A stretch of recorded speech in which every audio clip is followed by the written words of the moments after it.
A black girl helped a CEO on the road. What she notices on her wrist changes everything. Do you believe in destiny or injustice that strikes unexpectedly? Share your thoughts in the comments. Because what you're about to see isn't just a story, it's a warning disguised as coincidence. Imagine a rural road, the sun setting over the horizon, and the silence only broken by the relentless noise of a broken down car. A white man in a rumpled suit, his face marked by arrogance, gestures desperately beside a stopped luxury vehicle.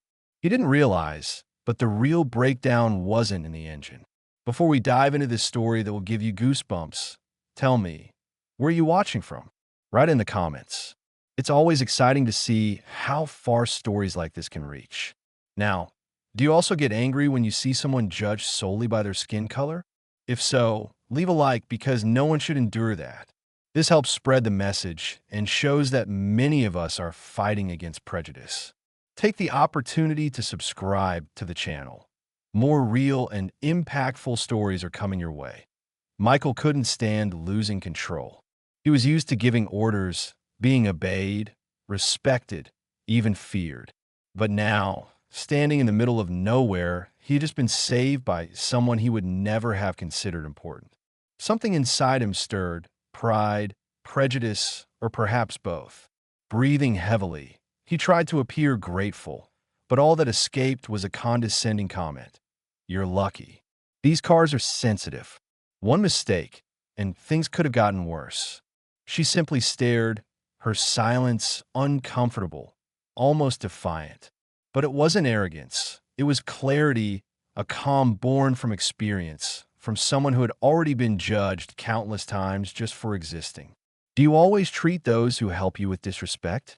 The question was low, firm, almost like a polite slap. Michael raised his eyebrows, trying to laugh it off. It's a sophisticated car. Not everyone understands that, he said. Prejudice slipped into his words naturally, as if he'd never been challenged before.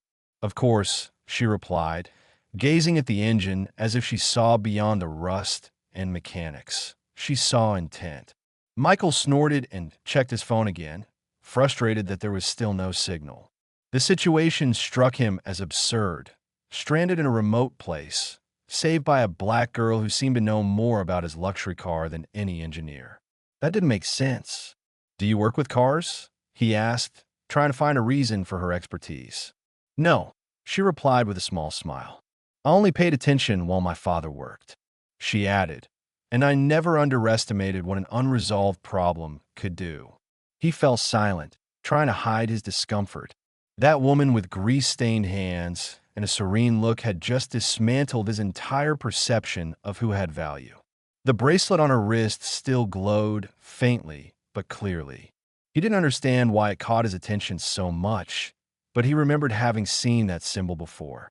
She closed the hood slowly, as if finishing a chapter and anticipating the next one to be more complicated. Michael was about to say, "Thank you," perhaps for the first time, when an almost involuntary question slipped out. What's your father's name? She looked at him for the first time. He hesitated. The silence grew thick. Why? She replied plainly. He gestured toward her bracelet. This bracelet, this coat of arms, belongs to my family. At that moment, the atmosphere shifted. The earlier discomfort turned into something more profound, more unsettling.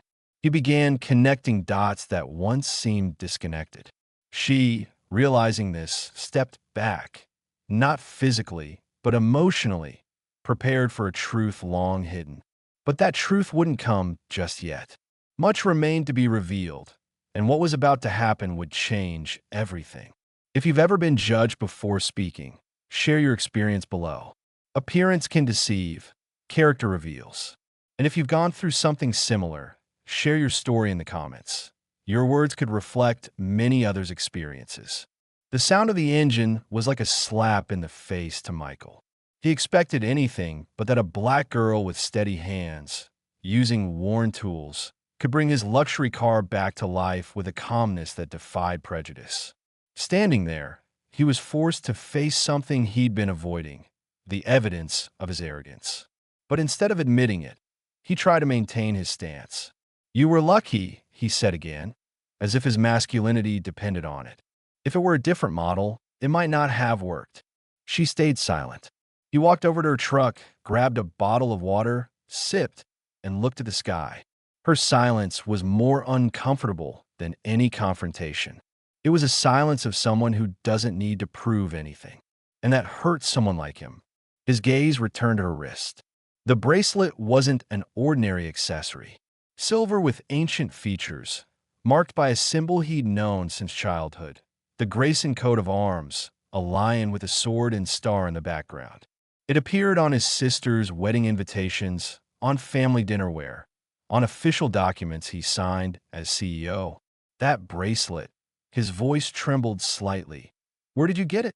She looked at her wrist as if she forgot it was there. He paused, as if weighing his words. It was my father's. He gave it to me when I was little, he said. He told me it was the only thing he could give. He swallowed hard, trying to reason quickly. Was it a coincidence? Inside, he knew that coat of arms was rare, an exclusive symbol. If she was claiming it was her father's, then, what's his name? He pressed with urgency he couldn't hide. She looked into his eyes, her tone shifting. What do you want to know for? He pointed to her bracelet. It was destiny or reckoning. She, on the other hand, remained calm, but her eyes betrayed her. Behind that serenity was a sea of memories. That bracelet was all she had of her father. No photos, no hugs, only whispered promises that faded over time. It was proof she was once loved. Now, seeing that white man recognize the symbol he'd carried since childhood was like a voice saying aloud, "You didn't imagine all this." Michael took a deep breath. You said it was your father's. What's his name? He asked urgently. She hesitated. Richard. Richard Grayson, she replied slowly, as if the words traveled through a lifetime. The name hit Michael like a punch. His eyes widened. His strength seemed to leave him. For a moment, he thought he might faint. It couldn't be true, but it was. The name she uttered was his father's. Not a similar one. Exactly the same. Are you kidding me? He asked, disbelief and panic in his voice. That's my father's name. She nodded silently, and he, unsure where to turn, took a few steps away, as if to escape that revelation. But there was nowhere to run. His mind raced. Could it be? Did her father have another daughter? Had he hidden her all these years? He remembered stories of visits to small towns during family campaigns, a maid suddenly sent away without explanation. Everything now made sense and hurt in ways he never imagined.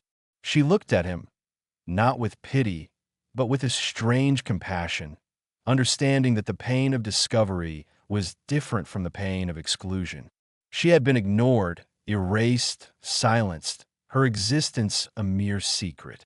And now, with Michael's recognition, it was as if the truth was finally speaking out, saying, "You didn't imagine all this." Michael took a deep breath. "What about your mother?" he asked, trying to piece everything together. Her voice was no longer arrogant, but almost pleading. She worked for her family. She got pregnant. She was fired weeks later. She never saw Richard again, but she gave me that name because she wanted me to know who he was, even if everyone else pretended I didn't exist. Those words hit Michael like blades. He felt as if the entire world he knew was being rewritten in unfamiliar colors. She returned to her small town, pregnant and full of questions. She never tried to contact him again. All she said was that the powerful have no room for those who come from below. She opened her hand, as if holding something invisible. But one night, when I was about 5, she called me into her room. Her eyes red. She took this bracelet out of a hidden box. She gave it to me and said, "If you ever get lost, use this to remember where you came from, not the place but the blood." Michael didn't know where to put his hands. He was face to face with the truth, feeling smaller than ever. That woman didn't want anything from him. Perhaps that was what disturbed him most. She wasn't seeking revenge, just existing. And her existence was enough to shake everything he thought he knew. My mother died with a broken heart.